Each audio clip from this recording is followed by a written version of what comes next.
Para sa payo na maasahan kami na ang bahala riyan dahil kami ang inyong mga Kapuso sa payo. Tug, tug, tug. At ang ating problemadong kapuso ngayon si Jamie na tila caught between her past and her present love. Para sa kanya malateleseryeng kwento ng pag-ibig, First Love Never Dies. Watch this.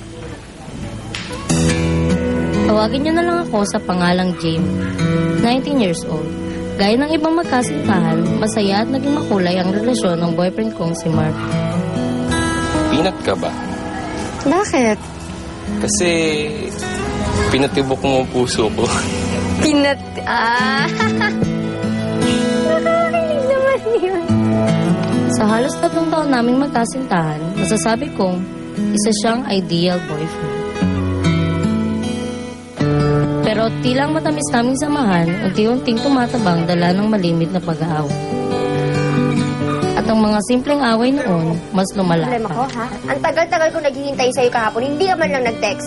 Wala nga akong load kahapon. Ang hirap kasi sa'yo, nauna mo yung dakdak. Di mo na ako kaya magpaliwanag. Magpaliwanag, yun na nga ebidensya, di ba? Hindi ka nag-text. Linayaan mo kung maghintay ng matagal doon. Namuti na yung buko sa kakahintay sa'yo. Dahil mo sinasabi.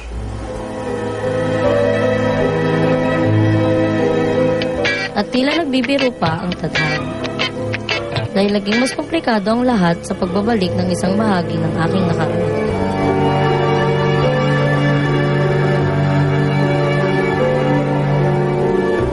Siya ay si Alan, ang aking ex-boyfriend. Lagi niya po ako kinukomfort singing payo, gano'n. Kababata at naging boyfriend ko noong high school si Alan. Corny mang sabihin, pero masasabi kong si Alan ang aking first love.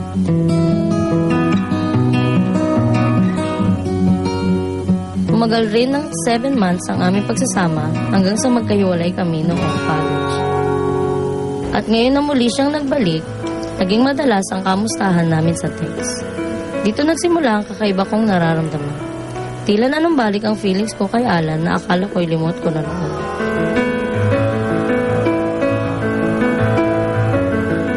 Aminado rin ako na kung minsan, hindi ko na natutuunan ng pansin ang BF ko ngayon na si Marvin.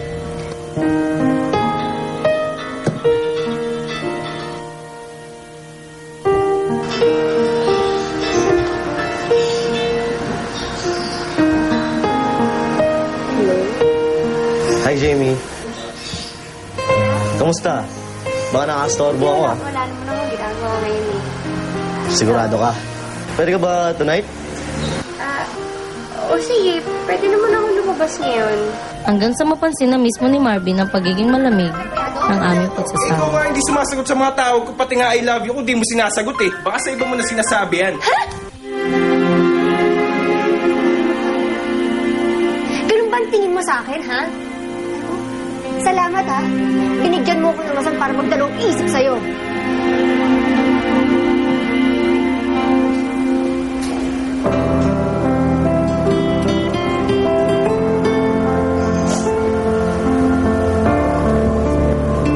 Tila wala nang patutunguhan ng madalas naming pag-aaway.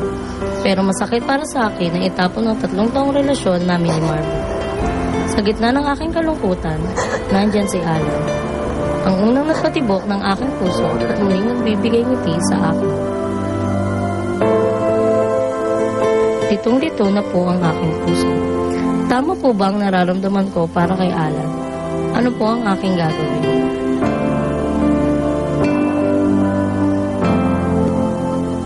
First love never dies. I just wanna say that I still love you. First love never dies. Through the years it come and go, I still will say I love you.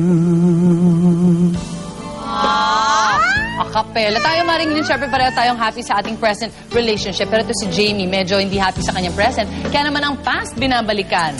Pagdating sa usapang pag-ibig, makakasama natin si Miss Aiza Caparaz Tabayoyong, isang relationship coach sa Love Institute. Good morning! Hi, Aiza. Welcome Aiza. back. Hello. Paano ba masasabi na first love never dies? Totoo ba yan? Oo. Well, Totoo ba sabi nila, ang first love daw kasi yan yung unang beses na magmahal ang isang tao. Right. So parang yung mga ibang unang karanasan, first time mag-roller coaster, Oo. first time makapunta abroad, or first time mag-kiss, di ba? Lahat yan memorable. Lalo na yung first love na matagal-tagal nagsama. So maraming mga karanasan yan na nag-iwan ng maraming alaala. At usually yan yung pinaka-intense or malaking intensity. So Yes. kahit maiwan yan, years later or months later, pag nagkaroon ng ibang relasyon, pwedeng makumpara yung intensity na yun, sabihin nila, ay, parang meron pa rin. Sabi nga nila, first love, you can't forget your first love. Right, diba? right. Yeah.